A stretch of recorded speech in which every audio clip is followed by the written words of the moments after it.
பொன்னேரி ரயில் நிலையத்தில் DREU சங்கத்தின் சார்பில் தெற்கு ரயில்வே நிர்வாகத்தை கண்டித்து கண்டன ஆர்ப்பாட்டம்.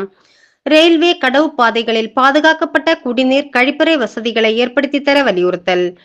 தெற்கு ரயில்வே நிர்வாகத்தை கண்டித்து இன்று தஷின் ரயில்வே எம்ப்ளாயீஸ் யூனியன் சார்பில் கண்டன ஆர்ப்பாட்டம் நடைபெற்றது. இதன் ஒரு பகுதியாக பொன்னேரி ரயில் நிலையத்தில் DREU தொழிற்சங்கத்தினர் கண்டன ஆர்ப்பாட்டத்தில் ஈடுபட்டனர். ரயில்வே தொழிற்சங்க தேர்தலில் SRMU தொழிற்சங்கத்திற்கு இணையாக வாக்குகளை பெற்ற DREU தொழிற்சங்கத்தை தெற்கு ரயில்வே நிர்வாகம் அங்கீகரிக்க மறுப்பதாகவும், SRMU தொழிற்சங்கத்திற்கு தெற்கு ரயில்வேயில் 170 கிளைகள் அங்கீகாரம் வழங்கப்பட்டுள்ள நிலையில் DREU சங்கத்திற்கு 70 கிளைகள் மட்டுமே அங்கீகரித்து பாரபட்சம் காட்டுவதாக குற்றம் சாட்டினார். SRMU தொழிற்சங்கத்திற்கு இணையாக DREU தொழிற்சங்கத்திற்கு கிளைகளை வழங்கி அனைத்து தொழிற்சங்கங்களுக்கும் சரிசமமான வாய்ப்பை தெற்கு ரயில்வே வழங்கிட வேண்டுமென கோரிக்கைகளை வலியுறுத்தி முழக்கங்களை எழுப்பினர். மேலும் ரயில்வே கடவு பாதைகளில் பணியாற்றும் ஊழியர்களுக்கு பாதுகாக்கப்பட்ட குடிநீர் வழங்கிட வேண்டும் எனவும், சுகாதாரமான கழிப்பறைகளை பராமரித்திட வேண்டும் எனவும் ஆர்ப்பாட்டத்தில் வலியுறுத்தப்பட்டது. ரயில்வே தொழிலாளர்களுக்கு பணியிட மாறுதல்களில் உள்ள குளறுபடிகளையும் களைந்திட வேண்டும் என்றும் ஆர்ப்பாட்டத்தில் வலியுறுத்தப்பட்டது.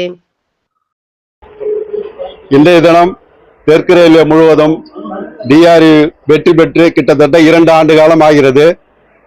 2 ஆண்டு காலமாகி அங்கீகார தொழிற்சங்கமாக 2 ஆண்டு காலமாக இருக்கிறது. இன்றைய தினம் வரை அதாவது SRMUக்கு கிட்டத்தட்ட 170க்கும் மேற்பட்ட கிளைகள் தெற்கு ரயில்வே முழுவதும் இருக்கிறது. ஆனால் DREUக்கு இதுவரை 70 கிளைகள் மட்டுமே வழங்கப்பட்டுள்ளது. ஆகவே அதை கண்டித்து இன்றைய தினம் தக்ஷின் ரயில்வே எம்ப்ளாயீஸ் யூனியன் சார்பாக பொன்னேரி பகுதியில் மிகப்பெரிய ஆர்ப்பாட்டம் நடந்து கொண்டிருக்கிறது. இருவரும் 2 தொழிற்சங்கமும் கிட்டத்தட்ட ஒரே அளவு வாக்கு பெற்றுள்ள நிலையில், ஆனால் DREUக்கு மட்டும் 70 கிளைகள் வழங்கப்பட்டுள்ளது.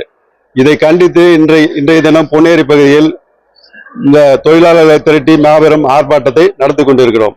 மேலும் இந்த இப்போது அனைத்து LCகளிலும் பாதுகாக்கப்பட்ட குடிநீர் வழங்க வேண்டியும், மேலும் IRT, IDT கேட்டு விண்ணப்பித்த அனைத்து தொழிலாளர்களையும் உடனடியாக மாறுதல் செய்ய வேண்டும் என்ற கோரிக்கையை வலியுறுத்தியும், பெண் தொழிலாளர்களுக்கு ரெஸ்ட் ரூம் இதுவரை வழங்கப்படவில்லை. பழைய ஒரு பாதுகாப்பு இல்லாத சூழ்நிலையிலே அவர்கள் ரெஸ்ட் ரூமில் இருந்து கொண்டிருக்கிறார்கள். அதை உடனடியாக வழங்க வேண்டும் என்றும், அனைத்து LCகளுக்கும் பாதுகாப்பான குடிநீர் வழங்க வேண்டும்.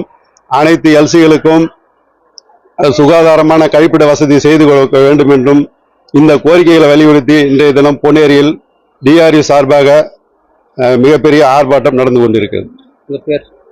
குணசேகர்.